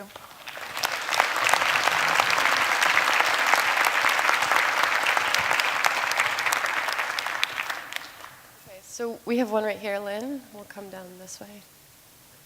Oh, we have people upstairs too. I won't forget about you, I promise. I see you. Hi. Hi. Hi. Was that me? Okay.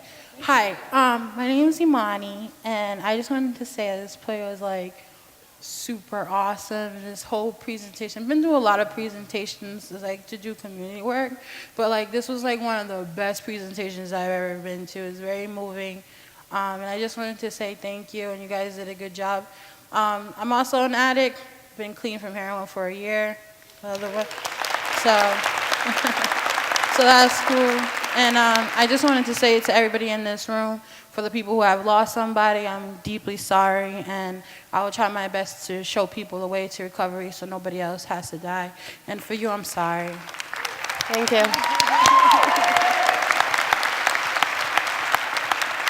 Okay, I'm gonna do one up top, and you're gonna have to shout, and then we'll come back down here. So this, I see you up there. Oh, here. Okay, hi. Okay, hi. Hi, Michael. Hi, Michael.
I would just say that I mean, I think that's great. It's working for you, and that's wonderful. We have not studied marijuana in this role. I would have to say that a large number of my patients with opioid use disorder are using a lot of marijuana, and it does not seem to be stopping them from using opiates. So I don't think it works for most people. The best evidence we have now is the opioid blocking antagonists. So, you know, everyone's journey is their own journey. I mean, I think, you know, if it's helping your pain, if it's helping you stay off of opiates, that's great. I would fully support that. But from a population perspective, we have much more data on the medications, the three that I mentioned.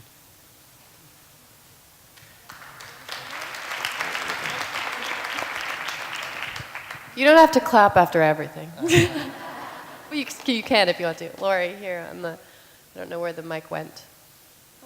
There, yeah. Hi, my question is for either one of the doctors.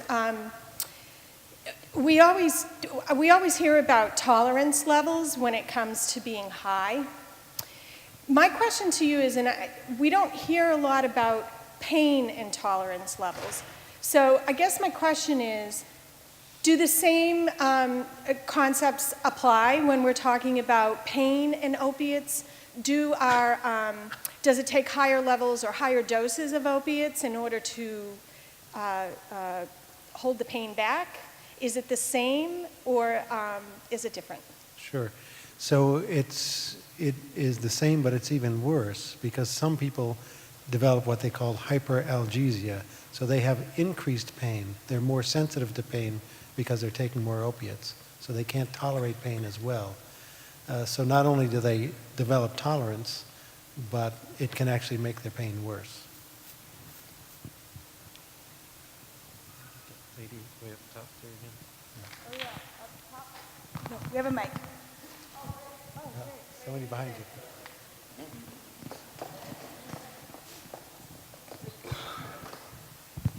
I just wanted to thank everyone I just wanted to thank everybody so much for the presentation tonight. You really put forth a voice for all Rhode Islanders, for you, me, he, and she. I know it's really evolutionary to know that we can come in this auditorium today welcoming respect, no matter if you're straight, gay, bisexual. We represent pride this way. So my name is Eugene Nicholas Emilio Santos with Johnson Wales University. I've been overcoming crystal meth addiction for about 9 years, and I've been using IV drugs for about 4 years. 4 years ago, I was diagnosed HIV positive, and when I found out I couldn't serve in the military, it was a really hard time for my life. I was looking for that hope to see veterans' eyes, to represent how I could be a brother, a sister, a mother, a father, and I have so much admiration for the ones who guard our country and the first responders. And over the past 2 years, we've been working actively as a coalition, a part of an organization called Project No One, advocating for the change in our nation to put forth admission for individuals who are battling drug addictions and also living with HIV to be able to serve in the military, partnering with local EMT first responders, the New York Fire Department, and universities and anchor recovery centers at large. So it's really wonderful to know that no matter where you come from, everyone is truly unique, and keep pushing forth with your battles for today. And we have so much admiration for more than one way. So always know that you can truly represent your voice on this day for Che. Semper Fi.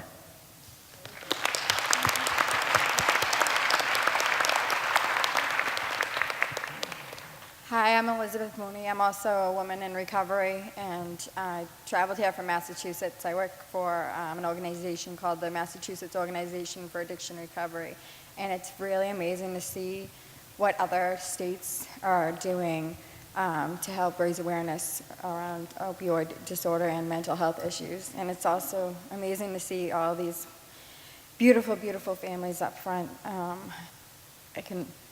I've lost a lot of friends and family members to this disease, and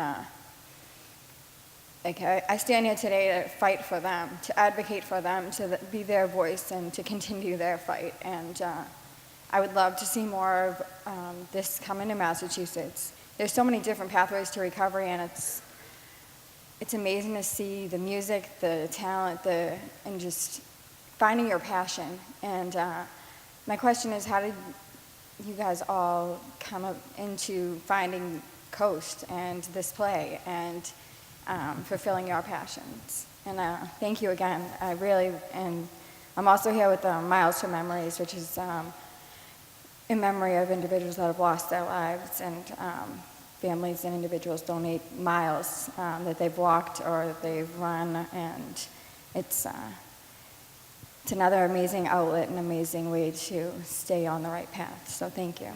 Thank you. So that's a good question. Bring us to Massachusetts, please. We like Massachusetts. Magic, what brought us all together? So when I became vocal about it, people started coming up to me. I held a community gathering, and it's really been like kind of a snowball rolling down the hill. When I put together the play, I knew that I wanted to bring on professional actors who had also been affected by the epidemic or by addiction itself. Or by mental illness. And so all of our cast members, I'm not outing you, right? Okay. All of our cast members are pretty open with all of our audience members about their connection to their character, the characters in the play. And we set out a casting notice, and these are the wonderful people that came on board. And then everybody else here, we performed 2 years ago, I think, is where Dr. McDonald saw us first perform down in South Kingstown at a medical retreat. And he really spurred the connection between COAAST and Rhode. And then I would say the director also has been a wonderful cheerleader in that department as well. And So that's kind of, I think that's all I want to say about that. I think we can take maybe one or two more questions or comments. We'll do 1, 2, and then I want to close it out because I want to honor your time.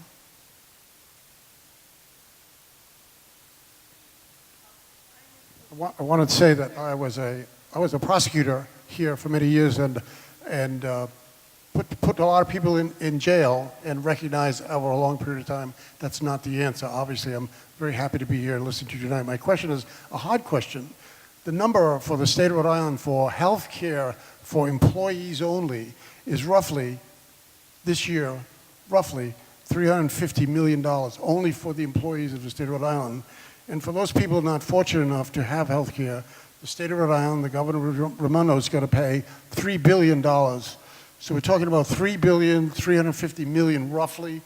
I asked you this question. If you had a magic wand and could devote dollar signs and budget money resources, what would a number be that you would estimate that we would need to cover all of the things that we all want to do? Could you give me that estimate?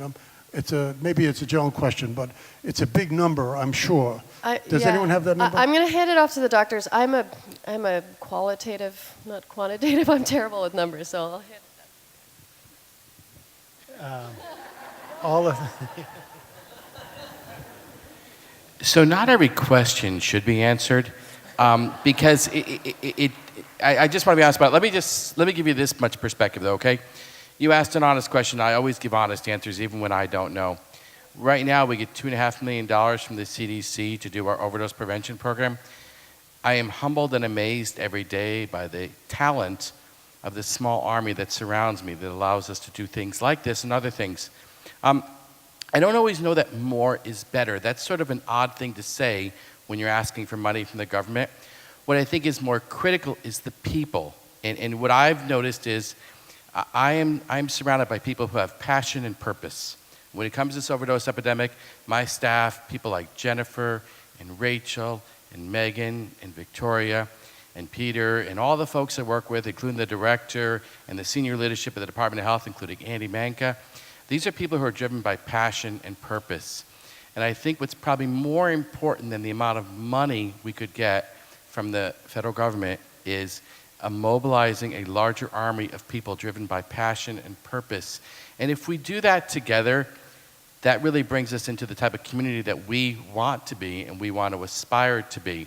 So don't get me wrong, when federal grants become available, Jennifer and our team goes crazy looking for it, and we spend a lot of time applying for grants, and we're largely very successful, and we will continue to do that.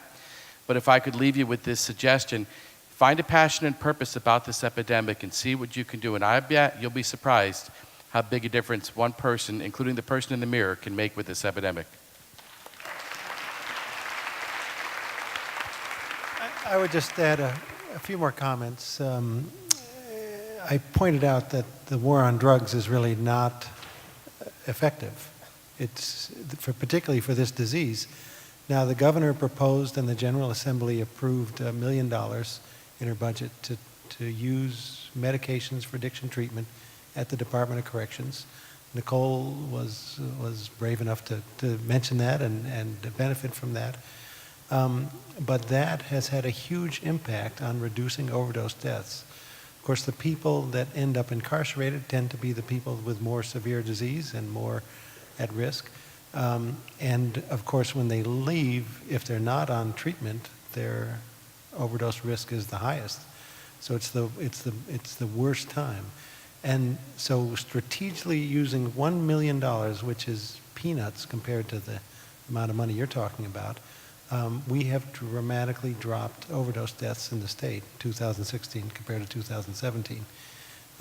Now, that's just a small fraction of the overdose deaths, but I think that's what we need to do, is we need to find strategically where to identify people with this disease, where to encourage them to get onto the most effective treatments we have, and support them through that treatment and through their recovery.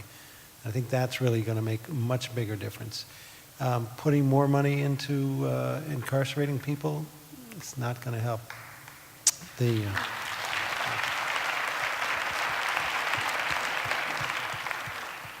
take one more.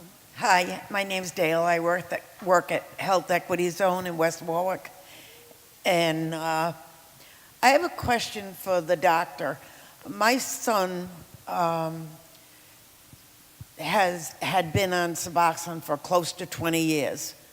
And he's been off it approximately since October 11th. And he's had some people tell him he'll never be right. What's your comment?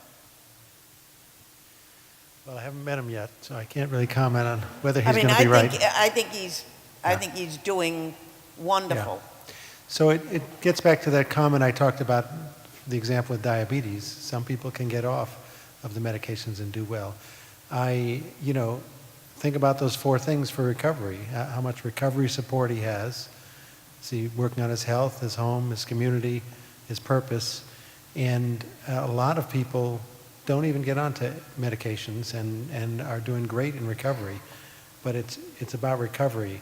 Now, he should have naloxone, Narcan. You should have it. Anyone can go to any pharmacy and get it in the state of Rhode Island, almost any pharmacy.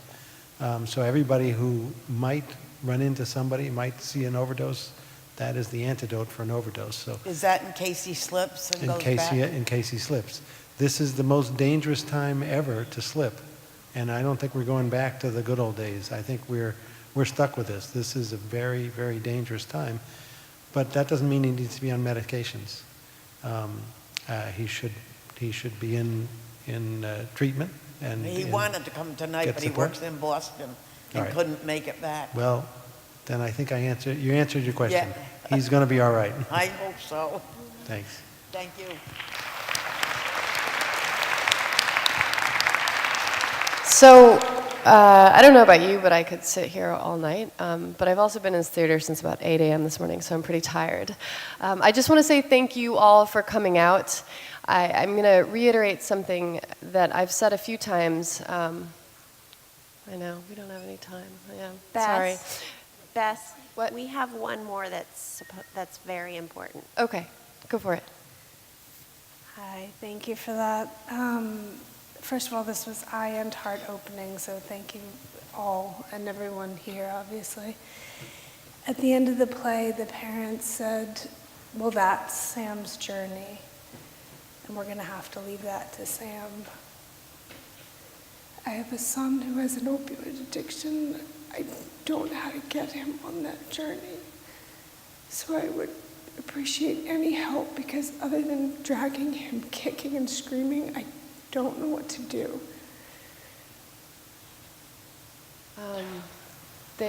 So first of all, thank you for being so brave.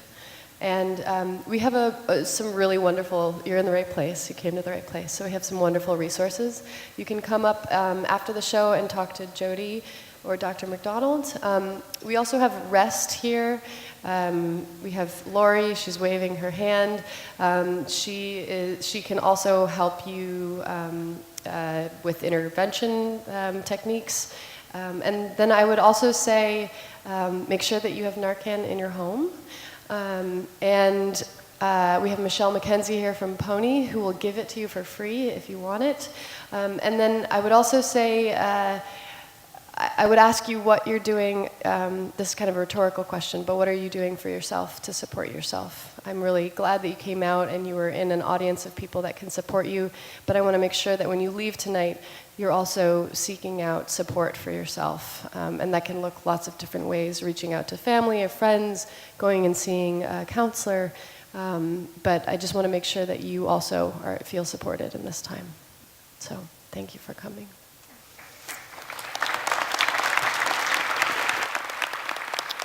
Okay, so now we're really going to end, for real this time. And I just want to say,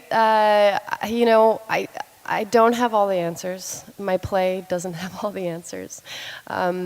We do have some doctors on the stage who have probably more answers than I do. But I would say that this is the work, right? Coming together like this, coming out on a cold night in January to be together and have this experience together. This for me is the answer, is that we're showing up for ourselves and for one another, and we're creating community and support around this. And I just want to say thank you, and I'd like to have one last round of applause for everybody who showed up tonight.